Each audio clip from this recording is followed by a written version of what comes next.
नमस्कार, आप सभी का हार्दिक स्वागत है एनवीर एजुकेशन के इस यूट्यूब चैनल पर। तो साथियों, सूचना सहायक भर्ती परीक्षा के अंडर हम जो है अभी मॉडल पेपर 7वें को जो है डिस्कस करने वाले हैं। इससे पहले के 6 पेपर जो है अगर आपने डिस्कस नहीं किए हैं तो आप जरूर जाइए हमारे चैनल के ऊपर प्लेलिस्ट के अंदर जाके आप देख सकते हैं सभी के सभी मॉडल पेपर। और अगर इसकी पीडीएफ प्राप्त करना चाहते हैं इन सभी की, तो आप हमारे टेलीग्राम चैनल को जरूर ज्वाइन कीजिएगा। उसका लिंक आपको इस वीडियो के नीचे जो आप देख रहे हैं इसके नीचे लिंक डिस्क्रिप्शन में मिल जाएगा। चलिए शुरू करते हैं। तो आज के मॉडल पेपर का पहला प्रश्न आपके सामने स्क्रीन के ऊपर शो हो रहा है। एक बार जब आप उपयुक्त प्रोग्राम लोड और आवश्यक डेटा प्रदान कर देते हैं तो कंप्यूटर को किसी मानव हस्तक्षेप की आवश्यकता नहीं होती है। इस गुण को क्या कहते हैं? एक्यूरेसी, रिलायबिलिटी, वर्सेटिलिटी या ऑटोमेटिक? बताइए अपना आंसर। आपके पास प्रत्येक क्वेश्चन के लिए 10 सेकंड का समय रहेगा साथियों, तो इस समय अंतराल के अंदर आपको जो है अपना आंसर दे दीजिएगा।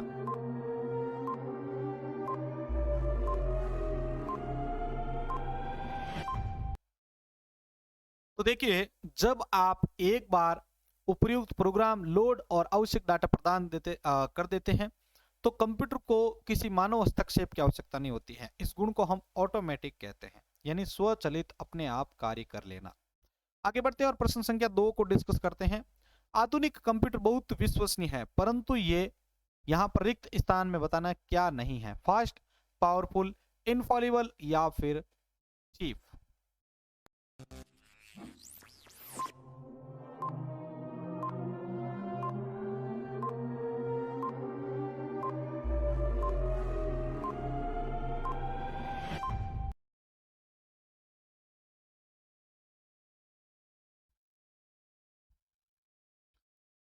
तो देखिए, आपके सामने इस प्रश्न का उत्तर आ रहा है। इस प्रश्न का आपके राइट आंसर होगा सी, इनफॉलिबल। ठीक है ना? आधुनिक कंप्यूटर विश्वसनीय तो है, परंतु ये इनफॉलिबल है। आगे बढ़ते हैं और तीसरा प्रश्न डिस्कस करते हैं। तीसरा प्रश्न है, किस साल में बेबेज ने विश्लेषणात्मक इंजन की कल्पना की थी? 1642, 1837, 1880 या फिर 1850?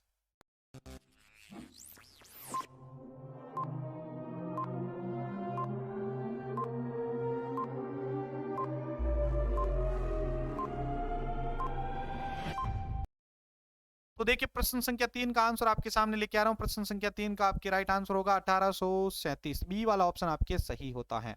आगे बढ़ते हैं और प्रश्न संख्या 4 को डिस्कस करते हैं। सीडी रोम का फुल फॉर्म क्या है? Semiconductor memory, memory register, magnetic memory या फिर नन ऑफ द अबव?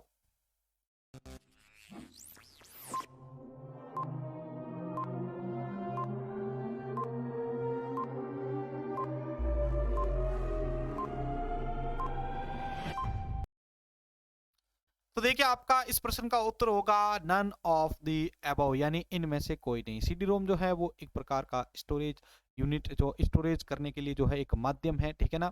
और आगे बढ़ते हैं, प्रश्न संख्या 5 को डिस्कस करते हैं। एक सुविधा जो माइक्रो प्रोसेसर को माइक्रो कंप्यूटर से अलग करती है, वह कौन सी है? Words are usually large in microprocessor. B देखिए, word are shorter in microprocessor. C है, microprocessor does not contain input output device. और डी है आपका, exactly the same is the machine cycle time. तो अपना answer सभी जल्दी से कमेंट बॉक्स में लिख दीजिए।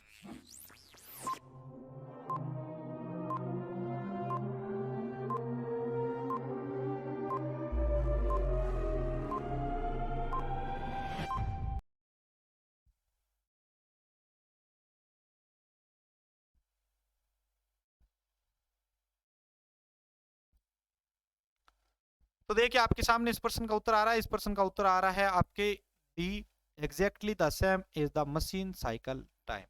डी वाला ऑप्शन जिन्होंने दिया है अभी कमेंट बॉक्स में, उनका आंसर एकदम सही है। आगे बढ़ते हैं और प्रश्न संख्या 6 को डिस्कस करते हैं। कंप्यूटर से पोर्ट के द्वारा आने जाने वाले को क्या कहते हैं? डाटा, बाइट्स, ग्राफिक्स या पिक्चर?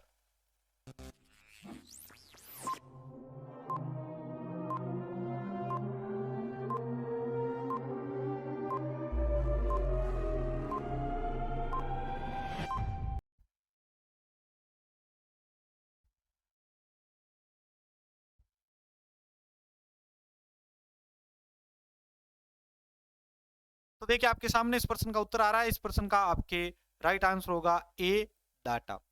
कंप्यूटर से पोर्ट के द्वारा आने और जाने वाले को हम डाटा के रूप में जानते हैं। आगे बढ़ते हैं और प्रश्न संख्या 7 को डिस्कस करते हैं। निम्न में से किस वस्तु को रिमूवेबल स्टोरेज मीडिया कहा जाता है? रिमूवेबल हार्ड डिस्क कैट्रिज, बी है आपका मैग्नेटिक मैग्नेटो ऑप्टिकल डिस्क, सी आपका फ्लेक्सिबल डिस्क कार्ट्रिज और डी है आपका ऑल ऑफ द अबव।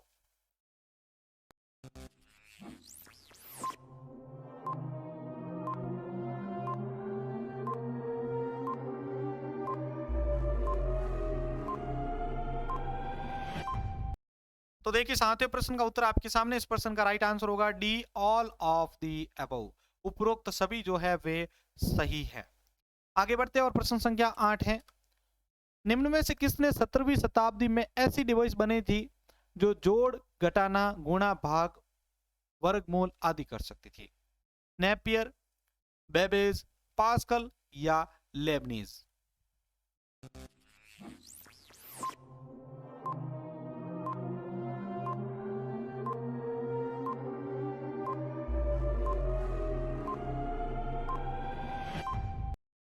तो देखिए आपके सामने इस प्रश्न का उत्तर आ रहा है। इस प्रश्न का राइट आंसर होगा डी, लेबनीज। ठीक है ना, डी वाला ऑप्शन जिन्होंने दिया है उनका आंसर एकदम सही है।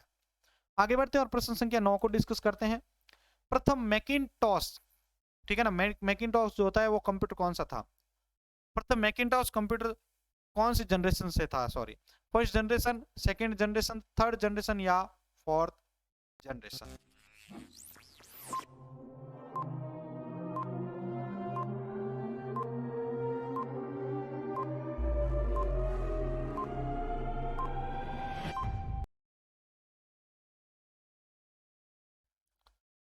तो देखिए आपके सामने इस प्रश्न का उत्तर आ रहा है। इसका राइट आंसर होगा आपके डी, फोर्थ जनरेशन में। ठीक है ना, प्रथम मैकिंटोश जो कंप्यूटर है वो आपके फोर्थ जनरेशन से संबंधित है। आगे 10वां प्रश्न आप सभी के सामने लेके आ रहा हूँ साथियों। उससे पहले एक छोटा सा रिक्वेस्ट रहेगा आपसे कि अगर आप इस चैनल पर नए हो तो चैनल को सब्सक्राइब करके साइड में जो बेल आइकन है उसको ऑन कर दीजिए। और ये वीडियो अभी तक आपने लाइक नहीं किया है तो लाइक प्लीज जरूर कीजिए, जिससे हमारा मोटिवेशन बढ़ता है और आप सभी के लिए इसी प्रकार के मॉडल पेपर हम ज्यादा से ज्यादा लेके आएंगे। निम्न में से क्या डाटा का सही रूप नहीं है? Number and characters, images, sound या नन ऑफ द अबव? प्रश्न संख्या 10 का आंसर बताइए सभी।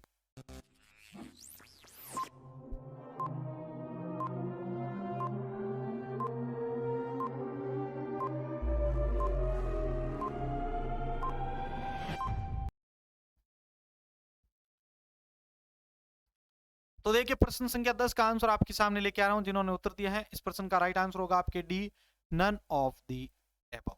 ठीक है ना, नन ऑफ द अबव यानी इनमें से कोई नहीं। आगे बढ़ते हैं भाई। ये सारे के साथ देखिए भाई आप इस क्वेश्चन में कंफ्यूज होंगे। ये सारे के सारे जो हैं वो आपके डाटा का रूप हैं। ठीक है ना, आगे बढ़ते हैं प्रश्न संख्या 11 को डिस्कस करते हैं। निम्न में से कौन कंप्यूटर का वर्गीकरण नहीं है? Main frame, max frame, mini या नोटबुक?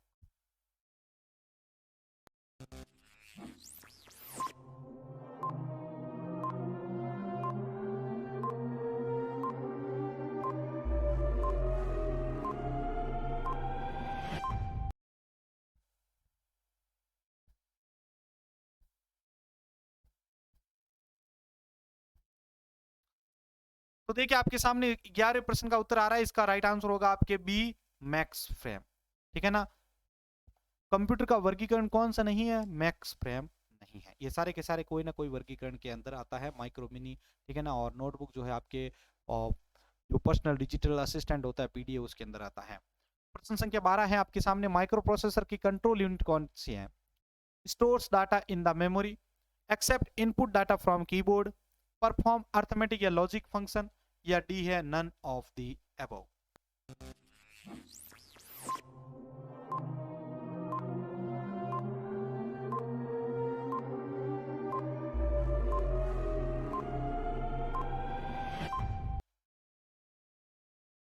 तो देखिए 12वें प्रश्न का उत्तर आपके सामने। इस प्रश्न का राइट आंसर होगा नन ऑफ द अबव, इनमें से कोई नहीं।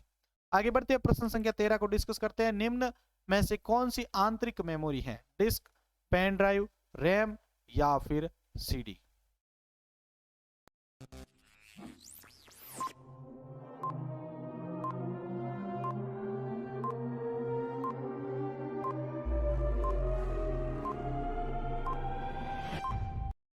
तो देखिए प्रश्न संख्या 13 का आंसर आपके सामने, इस प्रश्न का राइट आंसर होगा सी, रैम, रैंडम एक्सेस मेमोरी, जो कि आंतरिक है। बाकी सभी की सभी जो है ये पेन ड्राइव, डिस्क और सीडी जो है वो आपके पोर्टेबल है, जिनको वापस निकाला जा सकता है कभी भी, ठीक है ना।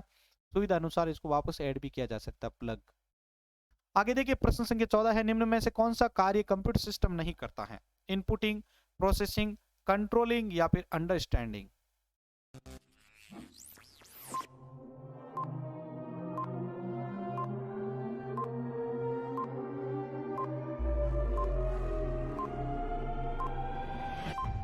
तो देखिए प्रश्न संख्या 14 का आंसर आपके सामने डी वाला ऑप्शन होगा यहाँ पर, अंडरस्टैंडिंग। जिन्होंने डी वाला ऑप्शन दिया है 14 में, उनका आंसर एकदम सही है। और नेक्स्ट प्रश्न है आपका 15वां, फ्लॉपी डिस्क जो लचीली प्लास्टिक सामग्री की बनी होती है वह क्या कहलाती है? Hard disk, high density disk, C है आपका डिस्केट्स और डी है आपका टेम्पलेट्स।